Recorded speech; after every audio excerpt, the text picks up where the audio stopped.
The Underground Railroad today is a faint echo of the Underground Railroad that took place in the Civil War.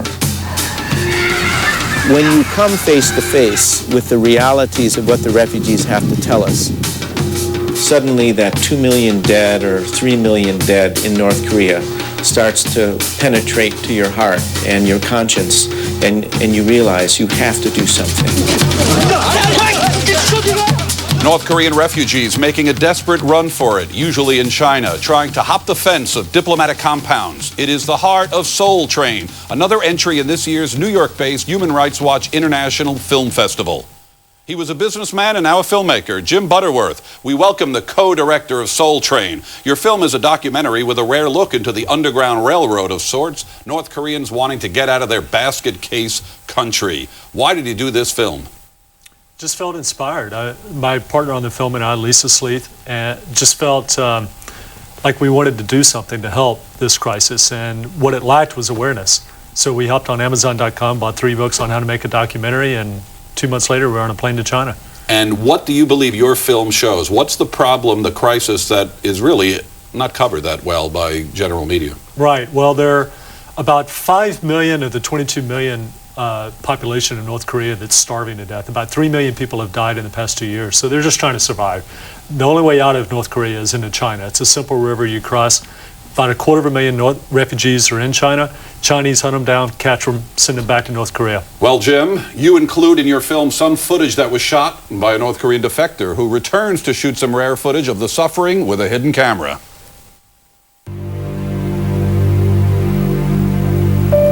Many children suffer the most. That really influenced their growth. And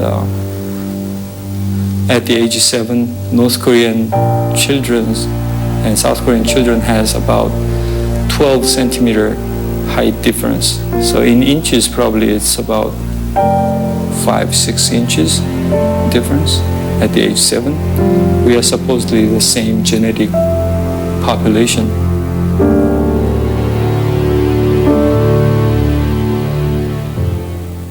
All right, tell us about the desperate flight to get out of North Korea, then China, and to safety in Seoul. How many make it? What does your film show? Well, there are about 250,000, although no one knows for sure because that's part of the problem. China will not allow any of the agencies like the UN High Commissioner for Refugees or any of the NGOs to work with the refugees. So no one really knows how many refugees are there to begin with, but estimates are anywhere from 50,000 to maybe as many as 300,000. And they're hiding out underground because if they get caught and sent back, it's life or death. And the same for filmmakers. I mean, your film uses, tell us about the footage from this defector and also footage that it's taken throughout the film, trying to show people running. Yeah. I mean, certainly if that defector who went back to North Korea, if he had been caught, he would have just been executed on the spot. Now, there are some very poignant personal stories in the film. Tell us about this man Chun, who leads the Underground Railroad Express trying to get people out. What happened to him? Well, you have to see the film. No, I'm just kidding. No, Chunky Wan. We don't joke on this show, by the way. Very serious program. Okay, I like that. Chunky Wan is actually responsible for about 10%, believe it or not, of all the North Koreans that have even made it to South Korea in 52 years since the end of the Korean War. He's brought close to 500 North Korean refugees out of China to South Korea. And you have to go via a third country like Mongolia. But the problem is you have to dodge the Chinese authorities, and a lot of times you have North Korean spies that are part of your refugee group, and that was the case with him, and he got caught and spent 8 months in a Chinese prison in Mongolia, Inner Mongolia. Before we take a look at the UN role in this, or lack of activity, let's look at another clip from Soul Train. This bid for freedom by North Koreans attempting to get into the Japanese consulate of a Chinese city.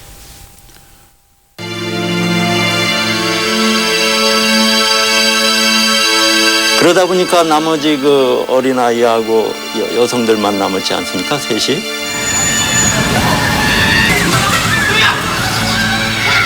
문 밖에만 들어가면은 뭐 어려움이 생기더라도 국제사회가 관심을 가져줄 테니까 하여튼 끝까지 안심하고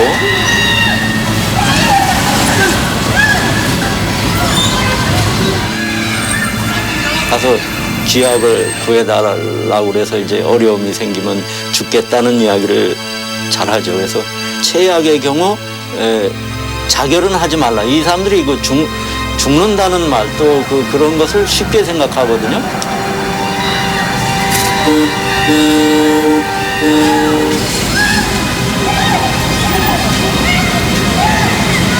The embassy incident is just a reflection of how hard it had become for the refugee. Basically, those people took desperate actions to get into the embassy because there was no other options for them. What happened? To this group? Well, they got caught at the gate, and but the Japanese people, when they saw this footage, just went ballistic because the Chinese guards actually crossed into their I noticed that they went across the line into the compound. And it was only because the Japanese people and then the Japanese government confronted the Chinese government that the Chinese government finally let them go. But that is a valuable lesson. That is the lesson to this whole crisis. If you confront China and embarrass them, they will back down. And do you believe the United Nations is confronting China, the human rights, the refugees agency, UNHCR? Are you kidding me? No way. They're sitting in Beijing enjoying their cushy expat life and not doing a single thing about this. They have a mandate to protect refugees.